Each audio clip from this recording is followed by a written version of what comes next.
If you want to know the true meaning of sacrifice, what Jesus Christ passed through for our redemption, watch this video where Apostle Orokpo talked about the crucifixion of Jesus Christ, that he really passed through. No throne without the cross. I sent them a journal of American Doctors Society. They did an investigation on the physical death of Jesus and the conclusions they came out with. And I'll tell them to project the link on our handles. Go and download it and read it. These are not Christians, these are scholars. They decided to study the physical death of Jesus, what they came up with. I only came with the pictures to show you, to give you an idea. Show me the picture where they tied him to the stick to scourge him. The way they did it was they carried a fat tree, planted it, and locked your hand so that you can't shake. That means when they are scourging you, you can't turn. And they stripped you naked when they scourged you. The cane they used to whip you, they attach bones and metals to it. So anytime they wipe you, it pulled off your skin. There were records that said they whipped somebody like that and the thing tore the intestine and things came out. Somebody else was scourged like that. The whole back was peeled off. They saw bones. That's how the thing enters. They whip you and tear your skin. So every time they wipe you, if they pull it, your skin comes out. So that when they finish beating you, because of the volume of fluid you will lose, you will die of taste. If you don't die of heart failure. This is scourging. And the Romans don't flog 39. It's the Jews that flog 39. The Romans flog until they are tired. So the people beating you, they will beat you until they faint. When they finish scourging you like this, if life remains in you, then mercy spoke for you. After they scourged him, they now took him trekking with the cross for close to 1 kilometer to Golgotha. He lost so much weight that short journey he fell 3 times. He couldn't walk. And nobody will give him anything to drink. Historian said when his face was wiped, blood stains crested the mark of his face on the handkerchief. Everywhere was bleeding. Can I show you the scripture that described this punishment? Isaiah 52 verse 14. Give me the Passion Translation. When they finished beating Jesus, that alone would have been enough. See the way Isaiah 52 verse 14 described him after he was scourged. TPT, give me the Passion Translation. It said, just as many were abhorred. You know the word abhorred? The dictionary. Who is an English person here? Huh? Highest level irritation. When you saw him, you are like, what is this? You couldn't describe it. It said many were abhorred at the sight of him, for so mad. You know the word mad? Disfigured. So disfigured was his appearance, like an object of horror. When he came out of the scourging, if you saw him, you thought he was an object of horror. And he said he no longer looked like a man. They literally disfigured him. And they didn't stop there. They now gave him the cross, carried it, and went to Golgotha. Then they began crucifixion. In crucifixion, they nail you at your wrist, because the idea was for you to hang there until you suffocate. You know, the word excruciating didn't exist until the Romans started crucifying people, because the word excruciating comes from the word cruciating, and the word cruciate comes from crucifix. So excruciating is actually a pain you feel when you are crucified, because there's no pain in that class. When a man is crucified, his whole weight hangs on his wrist, and the only support he has are the nails on his toes. And when they crucify you, you saw a picture of Mel Gibson where you were straight. You can't be straight when they crucify you, because your back, there's no space to stand straight. You have to turn sideways to hang, because this is how you hang. Your weight actually hangs on your wrist. If you are tired and you want to gain small balance, you now push it on your toe that is on the nail. That's why when they wanted to kill the criminals, they broke their legs. And the reason is because when you are hanging, your stomach is bent so that your diaphragm can't breathe. Air can't enter. So Jesus was there for 6 hours. You know what that means? For 6 hours, every time he breathed, he had to pull himself up. So he pulled himself on a nail up to breathe for 6 hours.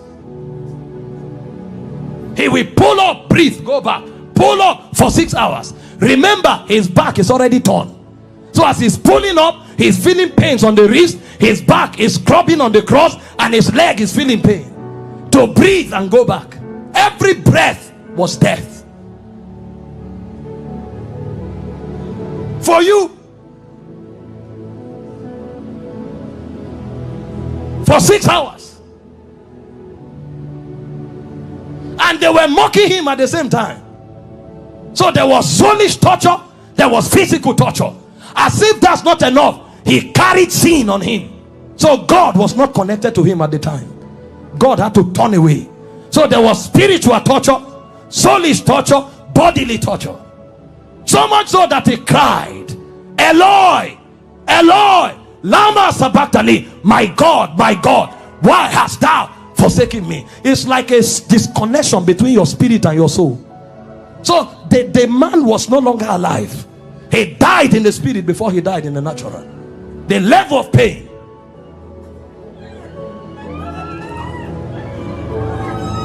We don't know what was done for us.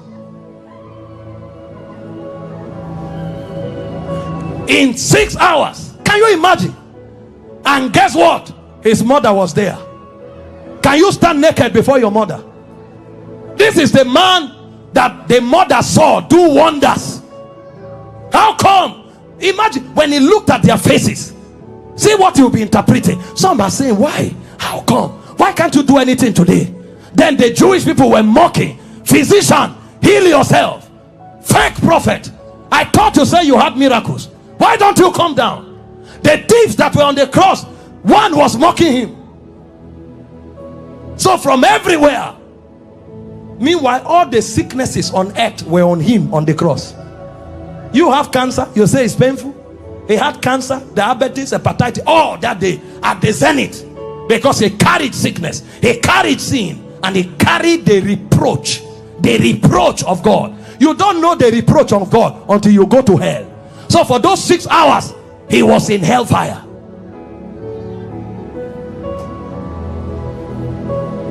Until a point came when the price was paid. He looked up and said, I'm thirsty. They gave him vinegar. He said, no, that's not what I'm looking for. I'm looking for the river that flows from the throne of God. I'm looking for that which satisfies indeed. When they didn't have it to offer, he said, it is finished. And he said, Father, unto you I commit my spirit. I commit. Because they couldn't kill him. They couldn't kill. No, you don't kill him. This commandment I've received from my Father. I have the power to lay down my life and to take it up. So he felt all those pains keeping his life inside him. He had the choice to give up the ghost early. But if he gave up the ghost before the scourging, the sacrifice won't be complete. That's where it is more painful. He had the power to say, no, now I depart. But he kept his life and suffered the pain. From the scourging to the shame, to the reproach, to the embarrassment, to the flogging, to the crucifixion, until he checked and saw that the sacrifice was complete. Because he had the choice of letting you go to hell or of keeping you while he stays in hell. He chose to stay in hell.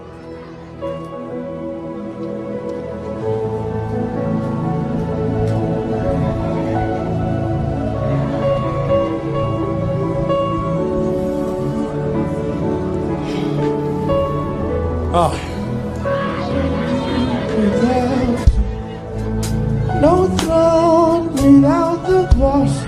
There's no sacrifice without your blood. All this you did for me. No me without you. No throne without the cross.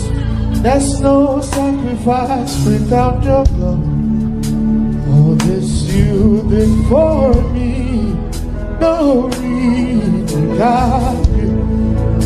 No throne without the blood. There's no sacrifice without your blood. All this you did for me.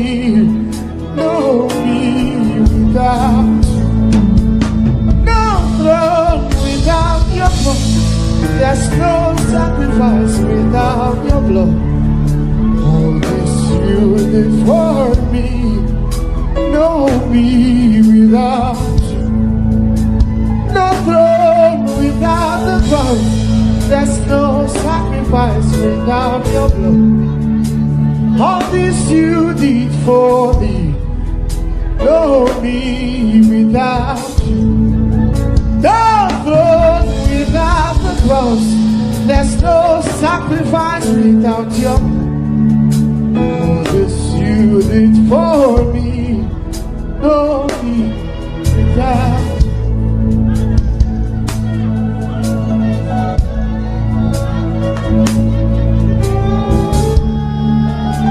All this you did for me. There's no me without. No throne without the cross. There's no sacrifice without your blood. All this you did for me. No me without you. No throne without your cross. There's no sacrifice without your blood. All this you did for me.